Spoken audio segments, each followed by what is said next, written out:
Danny, what a win tonight. I mean, great to be back in the octagon. How did that feel to get the win tonight? Yeah, I'm ecstatic to be back, and again to be able to put on a performance like that. I am a heavy critic of my own work, so until I watch it back and actually see what I done well and what I done bad, obviously it's something that I'll hold. But you know, a finish is a finish, and it's fantastic the way that it came. So yeah, I'm more than happy with the way that everything finished. You seem Talk us through the finish. Like, how did it come about, and were you feeling comfortable in there at that point? Yeah, I was feeling more than comfortable at the movement, the way that everything was going between me and my corner, and the way that we our corner team, and the way that we had kind of analysed the guy and his movement, where he was going to be, his openings, the way he'd hold his hands, the way we would set up the shots. Everything just kind of fell together perfectly. And like I say, as the round went on and the time started to tick down, we knew that the window of opportunity was getting better and better and better, and it came. You know, the fight tonight's one thing, and being in the octagon, that's what everyone sees. But talk us through kind of the journey that you've been on in the last few months since that fight with Mike Perry in October. It's been a tough journey, and it's been one with it's been a big revelation for myself, in the sense that I've had a lot of personal issues and problems going on. I've had to get my mind and my head straight, and my personal life straight. For that then to be able to relay and play into my profession as an athlete, and I'm at the stage in my life now where I feel really happy. And I'm going to be back on winning ways, and nothing's going to stop me. So this is the time now when, you know, I just turned 30 2 days ago as well. I was cutting weight on my birthday.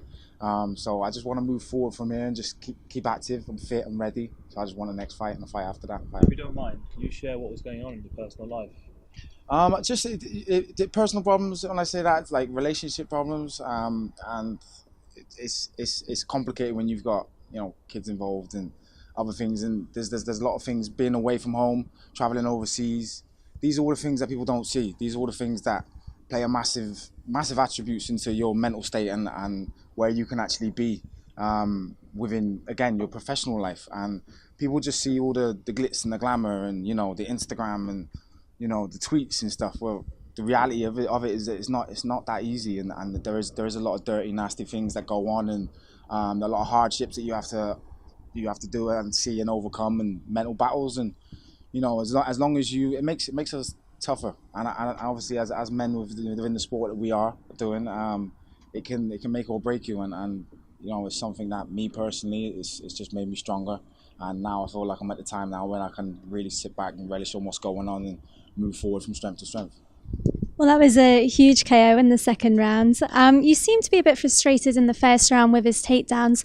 What did your coaches say to you in between the rounds to kind of get you back onto the track, on the winning track? We knew that the takedowns were going to come. We knew to be aware of them. We knew about the level changing. We were just trying to play more than anything, feinting a lot and just trying to get him to, you know, to react.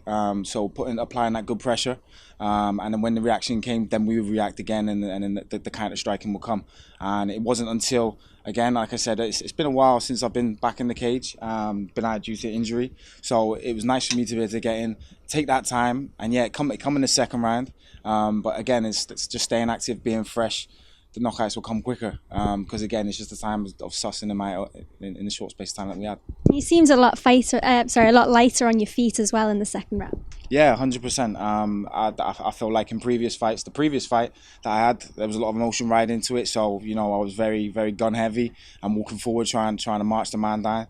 Whereas this, it was more of a technical warfare, and I was just more or less just trying to play the game, tick, tick, tick, and wait for the right time, and then just let one rip in, and yeah, it came in the second round. Welterweight is one of the deepest and most stacked divisions in the UFC.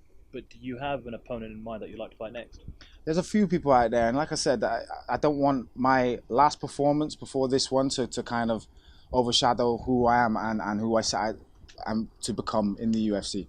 I come in, I had 2 wins, then I had the loss to Mike Perry, and again, it's in the past. There's nothing that I think about, but at the same time, as far as progression and where I am, you know, the UFC, with the welterweight division being one of the most stacked divisions, is not a lie.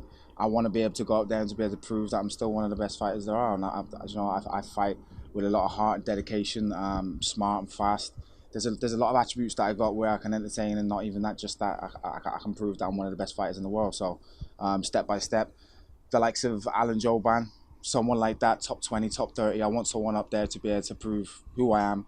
And like I said, I don't want that last fight to be something that kind of just overshadows me as a character. How much confidence do you take from tonight? Obviously, it was a very clean victory in the second half. Like I said, I'll go back. I'll have a little look at the tape. I'm a big critic of my own work, so I will see the good, the negative, and I'll take a lot back from that. And then when I do, I'll sit down and I'll assess where I'm at. But again, I always look forward. I never look backwards, and step by step, we're just gonna forever be improving. And how do you celebrate tonight, and what do the next few weeks look like for you? Oh, when my boy Kamaru Usman's over from the US, so I'm gonna have 1 or 2 Stellas with him. And a few people, in fact, family and friends have come up as well. From Liverpool, got a couple from Bristol, London, and we're in the UK. And I know the Glad's regions now to drink as well, so yeah, I'm sure I'll have a little party with the Scottish. Great stuff, Danny. Nice Thanks. one, Danny. Thank you very much. Thanks, Danny. Appreciate it.